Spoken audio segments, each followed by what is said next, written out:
हाँ जी। नमस्कार, good morning, स्वागत और अभिनंदन आप सभी का। चलिए फिर शुरू करते हैं आज का हमारा सेशन। और आज से हम जिस सब्जेक्ट के बारे में चर्चा करने जा रहे हैं वो है रहेगा आपके, आप हेडिंग डाल लीजिएगा, राजस्थान कला एवं संस्कृति। राजस्थान कला एवं संस्कृति। और राजस्थान कला एवं संस्कृति के अंदर सबसे पहले जिस टॉपिक के बारे में हम चर्चा करने जा रहे हैं वो है आपके सामने स्थापत्य कला। कौन से टॉपिक के बारे में पढ़ने जा रहे हैं? स्थापत्य कला। और स्थापत्य कला का जैसे इसके अंदर टॉपिक हम पढ़ेंगे किले या दुर्ग, इसके अंदर हम पढ़ेंगे बावड़ियां, इसके अंदर हम पढ़ेंगे छतरियां, और इसी के अंदर हम पढ़ने वाले हैं हवेलियां। यहीं पर आपको देखने को मिलेंगे महल, ये टॉपिक। तो राजस्थान कला और संस्कृति के अंदर जो पहला टॉपिक होता है आपके स्थापत्य कला, इस स्थापत्य कला के अंदर जिन जिन टॉपिकों के बारे में हम चर्चा करेंगे वो है आपके सामने वेरी वेरी इंपॉर्टेंट, किले, दुर्ग, बावड़ियां, छतरियां, हवेलियां, ये सब कुछ। ठीक है, ये हमें पढ़ना है। क्लियर है? और इनमें से सबसे पहले जो हम पढ़ने जा रहे हैं वो है आपके सामने राजस्थान के प्रमुख किले। ये ऐसा टॉपिक है जहां से आपके एग्जाम के अंदर क्वेश्चन आएगा, नो डाउट। चाहे किले हो, चाहे बावड़ियां, चाहे छतरियां, चाहे हवेलियां, चाहे फिर क्या हो आपके महल। ठीक है, इनमें से क्वेश्चन आएगा नो डाउट। तो राजस्थान कला और संस्कृति के अंदर स्थापत्य कला के अंदर जो पहला टॉपिक आपके सिलेबस में होता है वो है आपके सामने राजस्थान के किले। हेडिंग डाल लीजिएगा, राजस्थान के किले।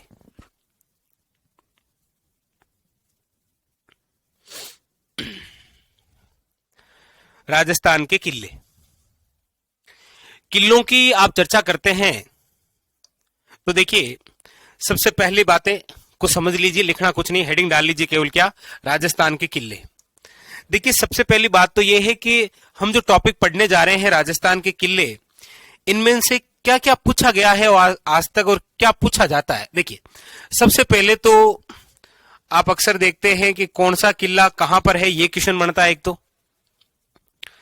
एक क्वेश्चन बनता है कि किसी किले का कोई अन्य नाम या उपनाम, जैसे पूछा जाता है दुर्गों का सिरमौर किसे बोलते हैं, इस प्रकार से। ठीक है, सुवर्णगिरी किला किसे कहा जाता है, अन्य नाम से बनता है। एक क्वेश्चन बनता है आपके कि किस किले का निर्माण किसने करवाया, जैसे कुंभलगढ़ किले का निर्माण किसने करवाया था, इस प्रकार से। तो कहां पर कौन सा किला, किस किले का अन्य या उपनाम, किस किले का निर्माण किसने करवाया। और अगला फैक्ट बनता है किस किले के बारे में इतिहासकार के क्या कथन है। जैसे आप अक्सर देखते होंगे कि अबुल फजल ने किस किले के बारे में कहा था कि ये किला इतनी बुलंदी पर बना है कि इसको नीचे से ऊपर की ओर देखने पर सिर की पगड़ी गिर जाती है। या फिर किस किले के बारे में अबुल फजल ने यह कहा था कि ये किला एकमात्र किला है जो कि बख्तरबंद है, बाकी सब नंगे हैं। या फिर कर्नल जेम्स टोड ने किस किले के बारे में कहा था कि यदि मुझे इस संपूर्ण राजपुताने में किसी किले की जागीर पेशकश की जाए तो मैं भैंसरोडगढ़ किले की जागीर लेना पसंद करूंगा। ऐसे कुछ कथन हैं। या फिर आपको इस प्रकार से भी पूछा जाता है कि घोड़ा कीजिए काष्ठकार, पग कीजिए पाषाण, लोहे कीजिए बख्तर का, तब पहुंची जैसाण, निम्न में से कहावत किस किले से प्रचलित है। या फिर रायरा भाव राते ही गया, निम्न में से किस किले से संबंधित कहावत है। या फिर आपके सामने ऐसे भी आते हैं कि किस किले से संबंधित हैं कि ये राजपूत बड़े गजब के वीर होते हैं, इनके शीश कट जाते हैं लेकिन फिर भी लड़ते रहते हैं। तो इस प्रकार के कथनों से क्वेश्चन आ जाता है। ठीक है, अच्छा अगला, ये तो 4 फैक्ट हो गए। अगला फैक्ट आता है कि किसी किले की विशेषता क्या है। विशेषता जैसे राजस्थान का एकमात्र कौन सा किला है जहां पर खेती का कार्य होता है, या फिर राजस्थान का ऐसा कौन सा किला है जो सबसे बड़ा लिविंग फोर्ट है। इस प्रकार के क्वेश्चन आते हैं। और उसके बाद में इस किले के अंदर क्या क्या बना हुआ है। अंदर करने के लिए होगा प्रवेश द्वार, तो प्रवेश द्वार का क्या नाम है।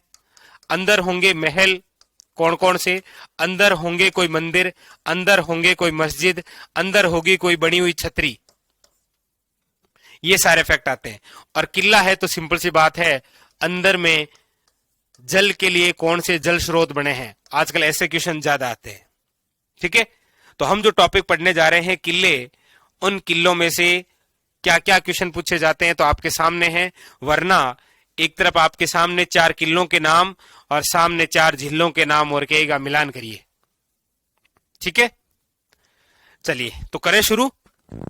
तो ये पूछा जाता है। ठीक है, चलिए लीजिए शुरुआत करते हैं राजस्थान के किले। सबसे पहला क्वेश्चन कि राजस्थान में सर्वप्रथम किले के साक्ष्य कहां से प्राप्त हुए।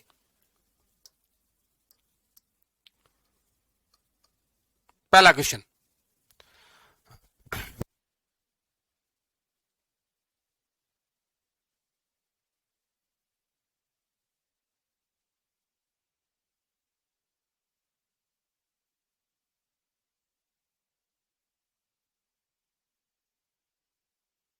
ठीक है, तो लिखिएगा सबसे पहला कथन, राज्य में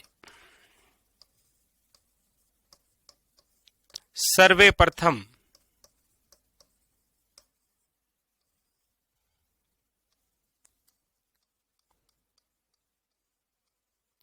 दुर्गों के साक्ष्य या फिर जानकारी कहां से मिलती है। पहला क्वेश्चन आता है आपके सामने, राजस्थान में सर्वप्रथम दुर्गों के साक्ष्य कहां से मिले थे। याद रखिएगा कालीबंगा से, वेरी वेरी इंपॉर्टेंट। और कालीबंगा कहां पर है, याद रखिएगा हनुमानगढ़ में। तो राज्य में सर्वप्रथम दुर्गों के जो साक्ष्य हमें मिलते हैं वो कहां से मिलते हैं, याद रखिएगा कालीबंगा। और कालीबंगा कहां पर है, याद रखिएगा हनुमानगढ़। ठीक है, ठीक है। दूसरी बात है कि दुर्गों की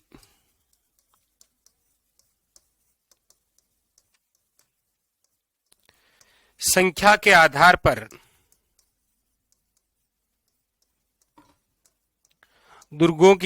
आधार पर देश में राजस्थान का स्थान।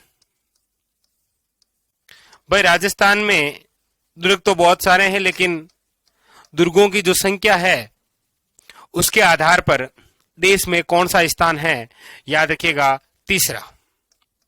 तो आप कहेंगे सर पहला है एमपी, याद रखिएगा। तीसरा है राजस्थान, देश का तीसरा राज्य है राजस्थान जहां पर सर्वाधिक किले हैं। ठीक है, अगली बात, अगला क्वेश्चन आपको पूछा जाता है, राज्य का सबसे प्राचीन किला कौन सा है। ये तो कुछ डायरेक्ट वन लाइनर फैक्ट है। राज्य में या राज्य का सबसे प्राचीन किला, याद रखिएगा वो है भटनेर किला। और ये भटनेर किला कहां पर है, याद रखिएगा हनुमानगढ़ में। लीजिए ये तीसरा फैक्ट। हाँ, नहीं, सिंधु घाटी सभ्यता से तो मिला ही है, और सिंधु घाटी सभ्यता का स्थल है कालीबंगा। ठीक है, सिंधु घाटी सभ्यता जो हड़प्पा सभ्यता है ना, अब सिंधु घाटी सभ्यता कोई एक स्थान नहीं है। सिंधु घाटी सभ्यता में बहुत सारे स्थान मिले हैं, उनमें राजस्थान में कालीबंगा भी है। ठीक है, तो राज्य में सर्वप्रथम दुर्गों के साक्ष्य लिखा है मैंने यहां पर। ठीक है, तो कालीबंगा क्या है, हड़प्पा कालीन स्थल ही है, सिंधु घाटी सभ्यता स्थल ही है। तो राज्य का सबसे प्राचीन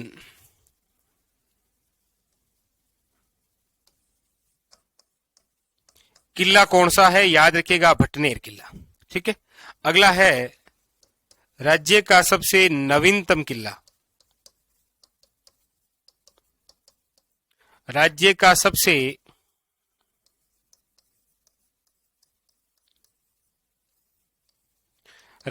सबसे नवीनतम किला जो है वो है, याद रखिएगा, मोहनगढ़।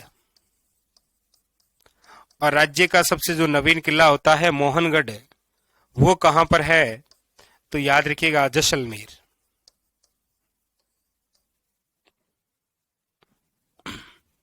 उतारिए।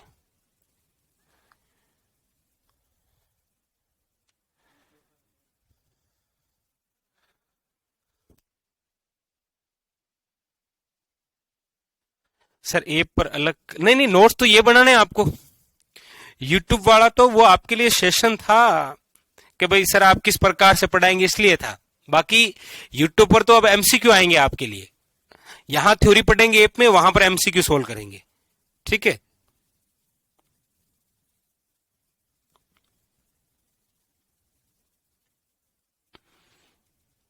चलिए,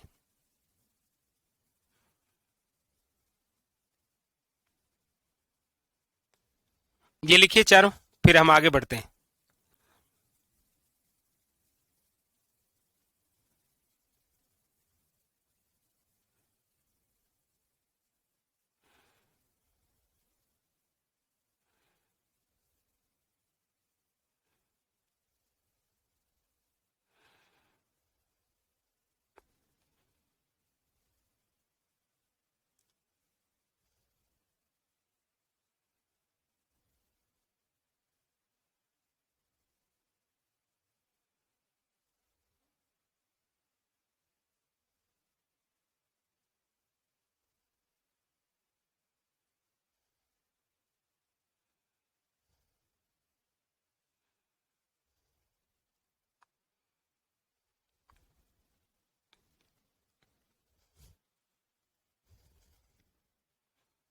लिख लिया?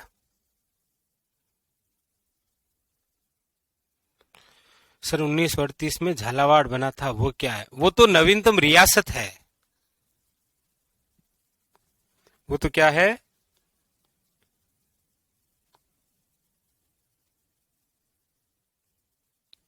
नवीनतम रियासत है। ठीक है। चलिए, ये चारों बातें लिख ली। आगे अब आपको पूछा जाए, लिखिएगा, राज्य में सर्वाधिक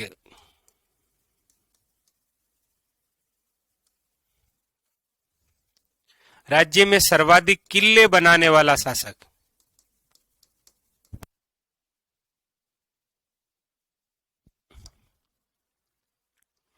बनाने वाला शासक।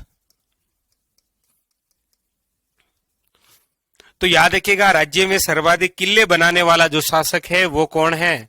राणा कुंभा।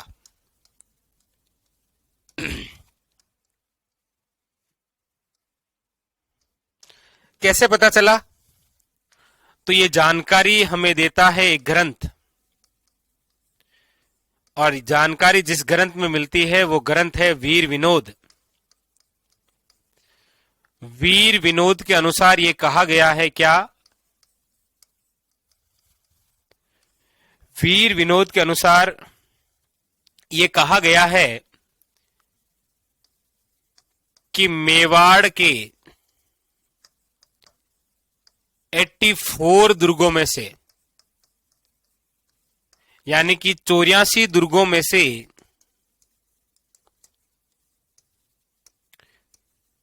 याद रखिएगा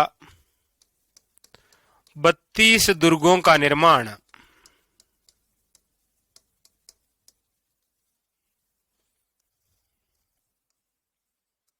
कुंभा ने करवाया। इसीलिए आपको पूछा जाए कि राज्य में सर्वाधिक किले बनाने वाला शासक कौन है, तो याद रखिएगा राणा कुंभा। लेकिन आपको यहां से यह भी फैक्ट पूछा जाए कि पश्चिमी राजस्थान में पश्चिमी राजस्थान में सर्वाधिक किले या दुर्ग बनाने वाला शासक, सर्वाधिक किले बनाने वाला शासक। तो पश्चिमी राजस्थान में सर्वाधिक किले बनाने वाला जो शासक है वो है, याद रखिएगा, राव मालदेव। राव मालदेव मारवाड़ के राठौड़ वंश के शासक हैं। याद रखिएगा, इन्होंने निर्माण करवाया है किस किस का। देखो, जैसे इन्होंने पोखरण का किला बनाया। कौन सा किला बनाया? पोखरण का किला। कहां पर है? जैसलमेर में।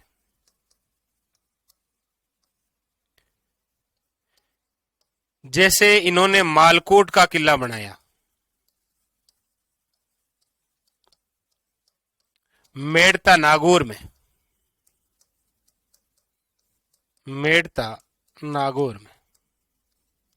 जैसे इन्होंने सोजत का किला बनाया पाली में।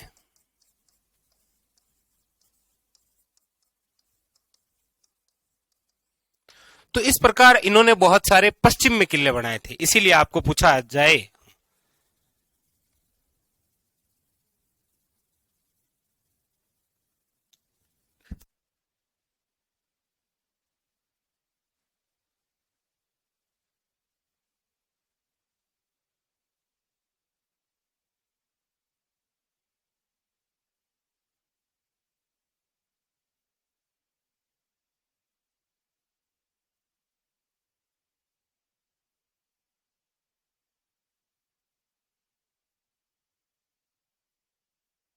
सर नोट्स कैसे बनाए समझ में नहीं आ रहा। समझ में क्यों नहीं आ रहा? सेशन आज से शुरू हुआ है। मैंने शुरुआत में कहा आप सबसे पहले हेडिंग लगा लीजिए राजस्थान कला संस्कृति। कला संस्कृति में पहला चैप्टर हम पढ़ रहे हैं स्थापत्य कला, और स्थापत्य कला में पहला चैप्टर पढ़ रहे हैं किले। और ये किलों के बारे में कुछ स्टैटिक्स प्रकार की क्वेश्चन है जो मैं क्या आपको लिखा रहा हूं। ये देखिए, ये ठीक है। आप तो ऐप के माध्यम से जुड़े हैं ना, तो आप तो मुझे तो सही व्यवस्थित ढंग से पढ़ाना पड़ेगा।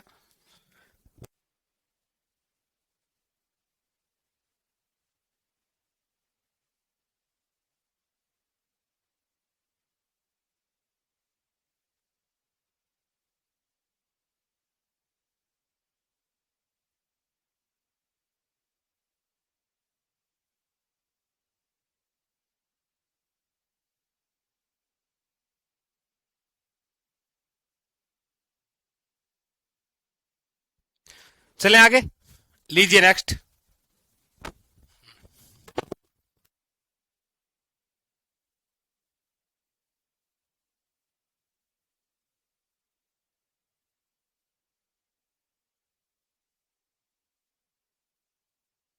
चलिए आगे।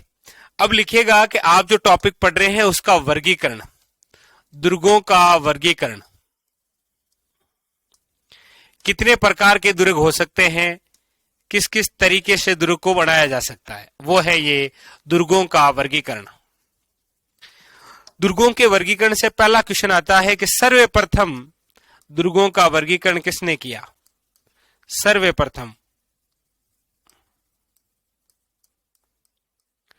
याद रखिएगा, सर्वप्रथम दुर्गों का जो वर्गीकरण है वो किया गया है मनुस्मृति में। किसमें किया गया है? मनुस्मृति में।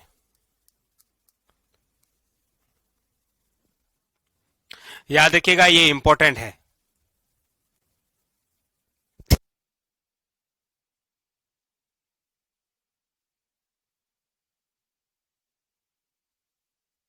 ठीक है, तो ये इंपॉर्टेंट है, पूछा जा सकता है कि सर्वप्रथम दुर्गों का वर्गीकरण किसमें मिलता है? याद रखिएगा, मनुस्मृति में। लेकिन हमारे लिए दुर्गों के वर्गीकरण में दो वर्गीकरण बड़े इंपॉर्टेंट है। एक तो है कौटिल्य के अनुसार। कौटिल्य मतलब कौटिल्य क्लासेस नहीं, ये कौटिल्य, ये विष्णुगुप्त, इसके अनुसार चाणक्य। तो एक तो है कौटिल्य के अनुसार, ठीक है, और एक हमें पढ़ना है शुक्र नीति के अनुसार। तो दुर्गों का वर्गीकरण जब हम पढ़ेंगे तो इन दो के अनुसार पढ़ना है।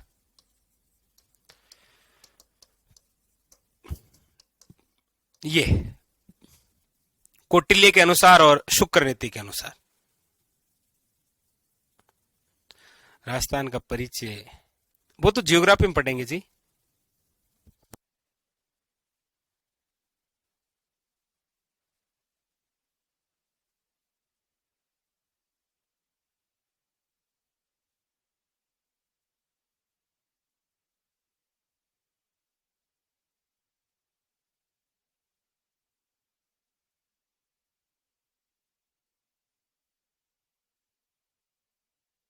चलिए आगे चले। अब इसमें आप हेडिंग डाल लीजिए सबसे पहले कौटिल्य के अनुसार दुर्गों का वर्गीकरण। एक एक बिंदु अलग अलग करके लिख रहा हूं ताकि आपको आराम से समझ में आए। कौटिल्य के अनुसार दुर्गों का वर्गीकरण। देख लीजिए, कौटिल्य के अनुसार दुर्गों का वर्गीकरण यदि आप पढ़ेंगे तो कौटिल्य के अनुसार दुर्गों का जो वर्गीकरण किया गया है वो 4 प्रकार से। कितने प्रकार से किया गया है? याद रखिएगा, 4 प्रकार से। 4 प्रकार कौन कौन से हैं? देखिए,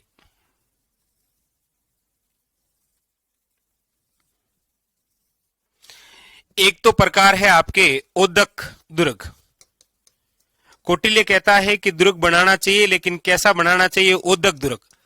आप कहेंगे सर ओदक दुर्ग का मतलब है, मतलब ऐसा दुर्ग जिसके चारों ओर पानी हो, चारों ओर जल से घिरा दुर्ग।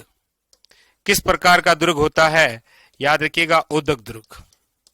इंपॉर्टेंट बात याद रखिएगा, ठीक है। हाँ। कौटिल्य कहता है कि दूसरा यदि कोई किला हो तो वो होना चाहिए धानवन दुर्ग। धानवन दुर्ग का मतलब होता है ऐसा किला जो कि रेत या फिर मरुस्थल के बीच में बना हो, मरुस्थल में बना हो। याद रखिएगा इस प्रकार का, ठीक है। या फिर कौटिल्य कहता है कि यदि आप बनाना चाह रहे हैं तो बनाइए आप गिरि दुर्ग। गिरि दुर्ग मतलब ऐसा किला जो किसी पहाड़ी पर बना हो, पहाड़ी पर निर्मित किला, वो है आपके गिरि दुर्ग। और कौटिल्य चौथा जो किले का प्रकार बता रहा है वो है वन दुर्ग, कि यदि आपको दुर्ग बनाना ही है तो आप जंगल वन में बनाइए। वन या फिर जंगल में निर्मित किला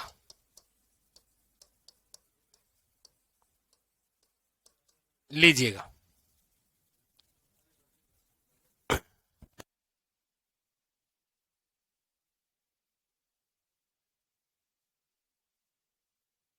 ठीक है, ये इंपॉर्टेंट। और याद रखिएगा, आपको पूछा जाए कि कौटिल्य के अनुसार कौन सा किला है जो सर्वश्रेष्ठ किला है, इनमें से कौन सी श्रेणी का किला कौटिल्य ने कहा कि यदि बनाना हो तो, वैसे 4 ऑप्शन दिए उन्होंने कहा ये बना सकते हैं, लेकिन इनके अनुसार सर्वश्रेष्ठ किला कौन सा है? याद रखिएगा, इन्होंने कहा यदि मेरी इच्छा हो तो मैं गिरि दुर्ग ही बनाऊं। लीजिए, ऐसा भी क्वेश्चन पूछा जा सकता है कि कौटिल्य के अनुसार सर्वश्रेष्ठ किला कौन सा है। इसको उतारिए, फिर हम आगे बढ़ेंगे। उतारिए।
चलिए लिख लिया, आगे बढ़ूं? चलिए फिर आगे बढ़ते हैं। तो ये तो जो आपको पढ़ाया है ये तो कौटिल्य के अनुसार है। एक मैंने आपको और वर्गीकरण लिखाया है, वो है शुक्र नीति के अनुसार। ठीक है, तो ये लिख लिया सभी ने? चलिए ठीक है। चलिए, नहीं अब हेमंत, ये तो आपको टेक्निकल टीम ही बता सकती है। ठीक है, इसमें कोई दिक्कत है तो आप बताइए, मैं समझा दूंगा। ठीक है, पढ़े से रिलेटेड आप मुझसे कुछ भी पूछिए, कोई दिक्कत नहीं है। ठीक है, अगली बात है, अब है आपके शुक्र नीति के अनुसार वर्गीकरण। शुक्र नीति के अनुसार दुर्गों का वर्गीकरण। देखिए, शुक्र नीति के अनुसार दुर्गों का जो वर्गीकरण है वो किया गया है 9 प्रकार से।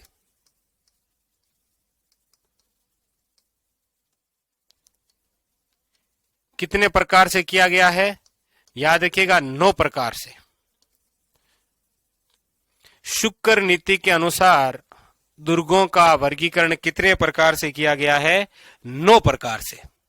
ये 9 प्रकार कौन कौन से हैं? और ये आपको मैं इसीलिए लिखा रहा हूं क्योंकि एग्जाम में ऐसे क्वेश्चन पूछ लेता है। जैसे आप पुराने पेपर उठाकर देखेंगे,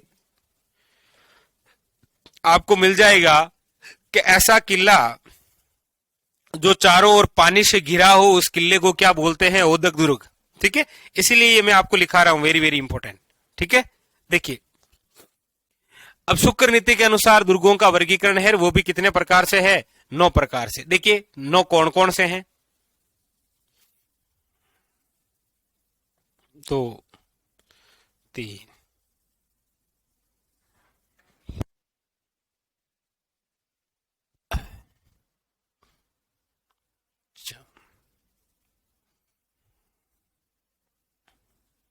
ये 9 प्रकार।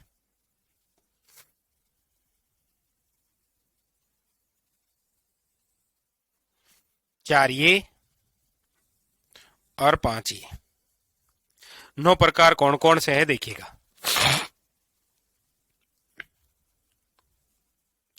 सबसे पहला है जल दुर्ग। जल दुर्ग से तात्पर्य है कि ऐसा किला जिसके चारों ओर जल हो। जैसे अभी हम एक किला पढ़ेंगे जिसका नाम होगा आपके सामने, ये लीजिए गागरोन का किला। और जब इस आप गागरोन के किले को देखेंगे तो आप देखेंगे कि इसके चारों ओर देखिए क्या है? पानी पानी है। ठीक है, तो ऐसा किला जो जल से घिरा हो, ऐसा किला जो कि आपके जल से घिरा हो, वो क्या कहलाता है? जल दुर्ग। चारों ओर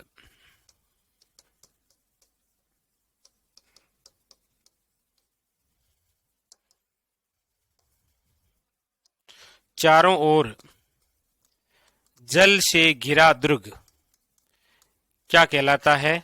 याद रखिएगा, जल दुर्ग। ठीक है, जैसे दूसरा है आपके सामने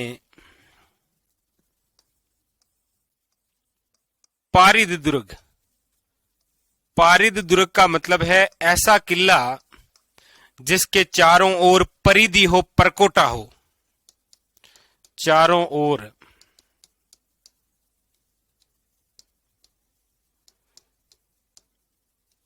परकोटा या चारों ओर परकोटे से घिरा दुर्ग क्या कहलाता है? याद रखिएगा आप, पारिद दुर्ग। नंबर 3 है आपके सामने पारिख। पारिख दुर्ग।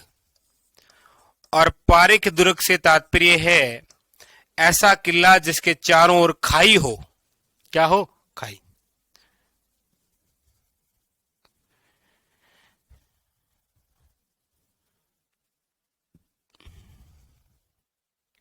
ठीक है, देखिए, चारों ओर खाई हो। ठीक है, नंबर 4। नंबर 4 है आपके सामने एरण दुर्ग या फिर पहले ये लिख लीजिए, धानवन दुर्ग। धानवन दुर्ग का मतलब है ऐसा किला जिसके चारों ओर रेत हो या फिर वो मरुस्थल में निर्मित हो। रेत या फिर मरुस्थल में निर्मित किला किस श्रेणी का है? याद रखिएगा, धानवन श्रेणी का। नंबर 5 है गिरिदुर्ग। गिरिदुर्ग का मतलब होता है ऐसा किला जो पहाड़ी पर बना हो। पहाड़ी पर बना दुर्ग क्या कहलाता है? याद रखिएगा, गिरिदुर्ग। समझ रहे हैं आप? ये क्या कहलाते हैं? गिरिदुर्ग, याद रखिएगा। ठीक है।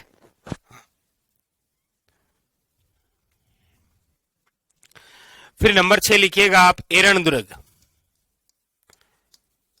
एरण दुर्ग का मतलब होता है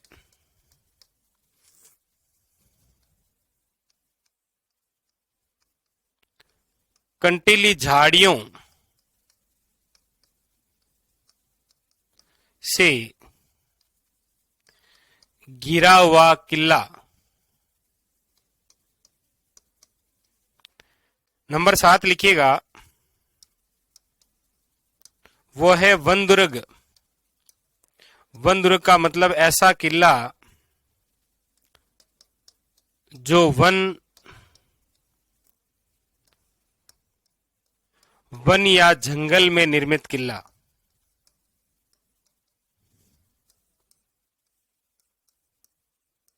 निर्मित किला वो क्या है? वन दुर्ग। नंबर 8, सैन्य दुर्ग। सैन्य दुर्ग का मतलब होता है सेना के लिए बनाया गया दुर्ग। सेना के लिए बनाया गया दुर्ग।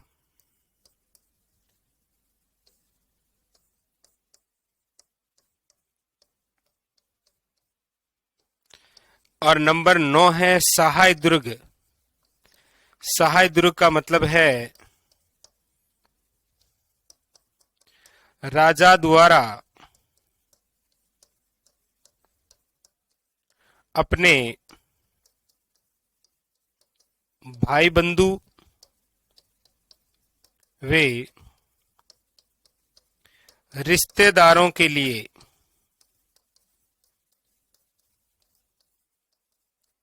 बनाया गया दुर्ग क्या कहलाता है? सहाय दुर्ग। आपको पूछा जाए कि शुक्र नीति के अनुसार सर्वश्रेष्ठ किला कौन सा है, ऐसा पूछा जाए तो याद रखिएगा सैन्य दुर्ग। ठीक है, इनको उतारिए।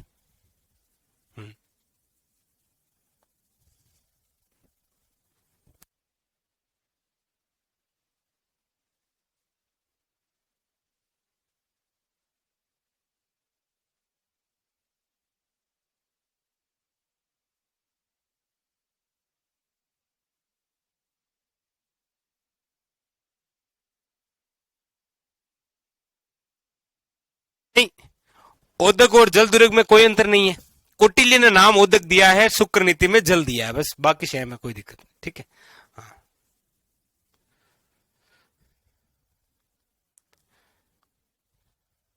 हाँ, सब मिल जाएगी जितेंद्र। आपने राजस्थान इकोनॉमी आपके सिलेबस में जो है सब कुछ मिलेगा। ठीक है, अलग से कुछ नहीं लेना है। ये लिख लिया, आगे बढ़ू मैं।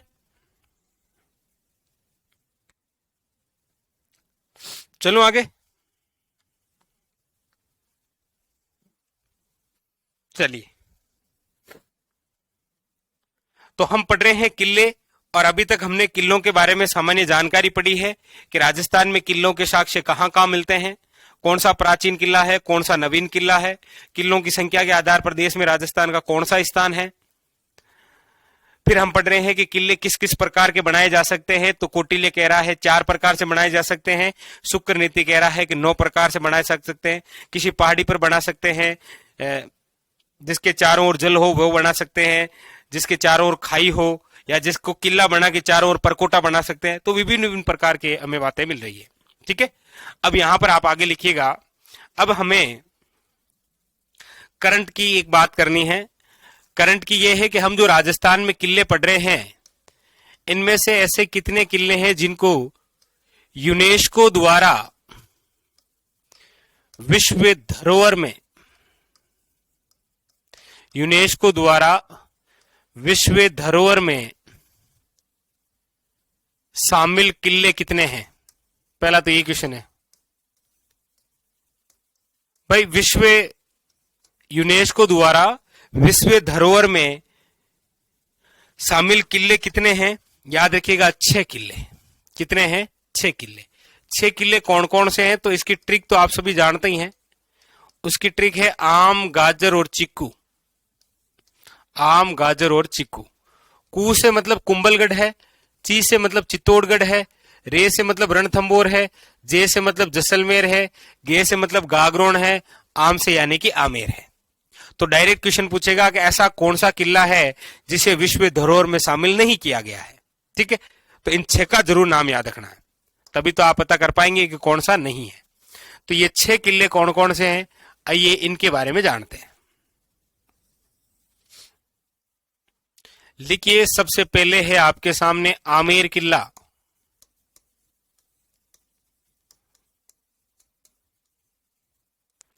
नंबर 2 गागरोन किला। गागरोन किला। नंबर 3 जैसलमेर यानी कि सोनार किला, जैसलमेर वाला, जैसलमेर किला।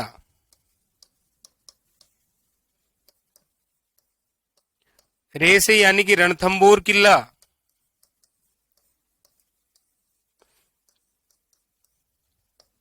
नंबर 5 चित्तौड़गढ़ किला।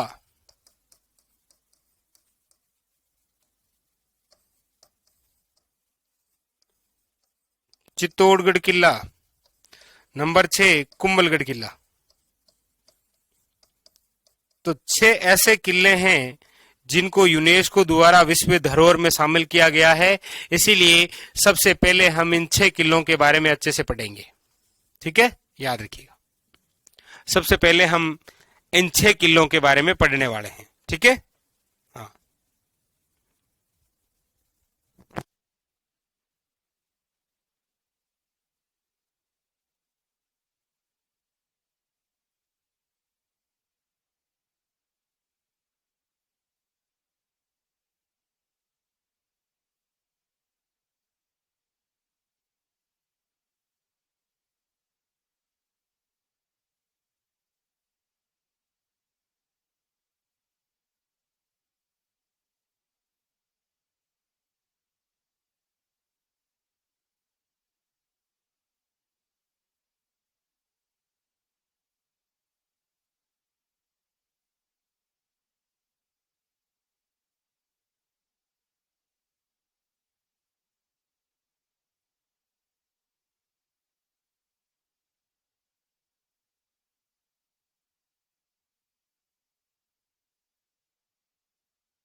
ठीक है, तो ये किले, अब हमें इनमें से एक एक किले के बारे में पढ़ना है। ठीक है, और वो हम पढ़ेंगे कल से।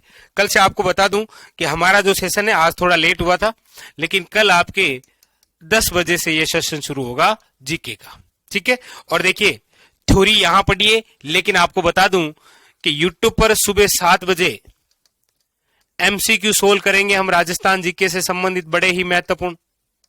ठीक है, हाँ, चलिए तो फिलहाल आज के लिए इतना ही, मिलते हैं अगले सेशन में, तब तक के लिए धन्यवाद।